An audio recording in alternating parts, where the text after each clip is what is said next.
Promised Land Farms here. It's been a while. Been off the YouTubes for a little bit. Finally got some rain after a very severe D1 and D2 drought that really played a number on us, to be honest with you. All of the hay providers around the area were tight. Had to buy a certain amount before they could even decide to sell you any hay. And put me in a little tough spot because obviously my fields, I've had animals in it less than a year. So they're still getting better. They're a lot better than what they were, but they're not where I wanting them to be and where they're going to be 2-3 years down the road. Got the ram here, Australian white, full blood, royal white, full blood. He might be going. We might sell him. He's gorgeous. And right now they're feeding on a mixture of orchard grass, Timothy grass, alfalfa, dipped in molasses. That's where you see it has that brown color. It's not because it's dry. It's because it was dipped in molasses and then it was, it was put to dry. Some of the chickens here are enjoying the the hay as well. I know some people get really mad or worried when they see my setup here, but I promise you guys, this setup, it's amazing. 12 inches of wood chips, free range chickens, and you can feed your rams here all year round. Plenty of room to exercise, and the chickens are constantly behind the rams, spreading the manure, and they do the cleaning work. Nothing cleans better than a bird, to be honest with you. So the ram has a good body. I would like to see him a little heavier, but he's heavy enough as it is. He's 230 pounds right now. The girls are about to be where I want him to be. So we are about 20 days away from putting him in with the girls, and he should do really, really well. Really well. Hopefully all of your situations is well. Wherever part of the country you're in. We're starting to get chilly weather here, high 40s, low 50s during night, and low to mid 70s, mid 60s during the day. And it's the kind of weather that I want. The cover crop after the rains, the winter cover crop that I planted after the rain, it's like a boost of steroids for them. So we should be good on cover crops. The fields are looking greener than they were a month ago, to be honest with you.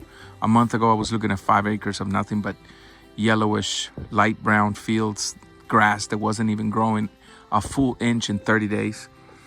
And it was tough. It was tough, to be honest with you. It's very, very tough.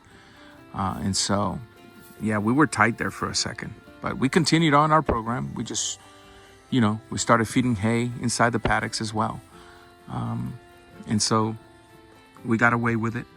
And then after that rain that we had a few days ago, that was really a lifesaver. And so, yeah, we're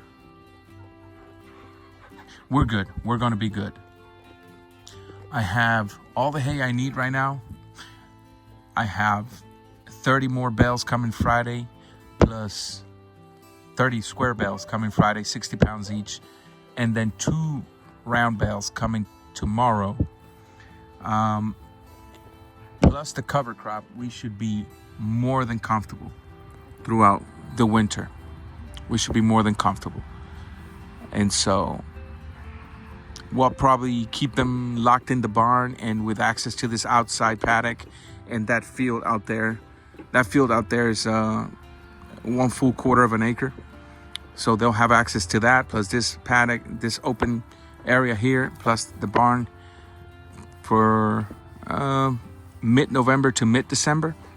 And then if there is no snow on the ground, middle of December, we'll take them out to the fields again to eat some of that winter cover crop that we planted.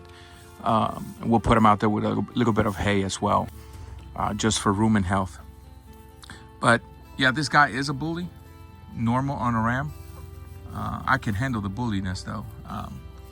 He finds out really quick he's not to mess with me, but he does. He's gonna give us some great babies. So next breeding season, we should have some F1 Australian whites, and then I'm already in the line for an appointment at the Australian White embryonics program, and his offsprings will be bred to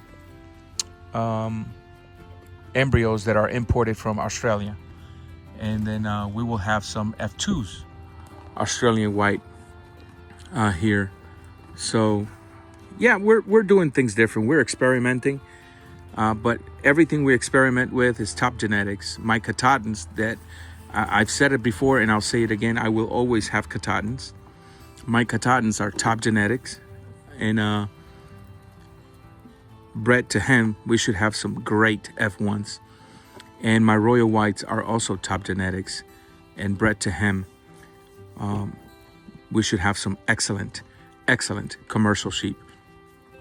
So yeah, I'm excited to see what the future holds. I hope everything goes well in each one of y'all's farm. And if you don't have a farm, go for it. You don't have to buy the land. You can lease the land. Start on a farm, even if you live in an apartment.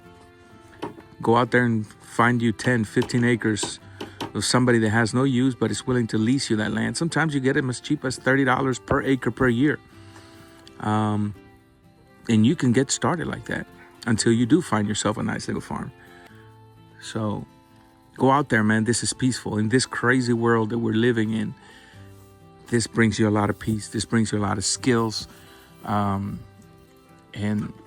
it's great to have knowledge to be able to provide in case anything goes wrong in this crazy, unbalanced, dark society. Anyways, I don't want to preach to you guys. God bless every single one of you. See you on the next one.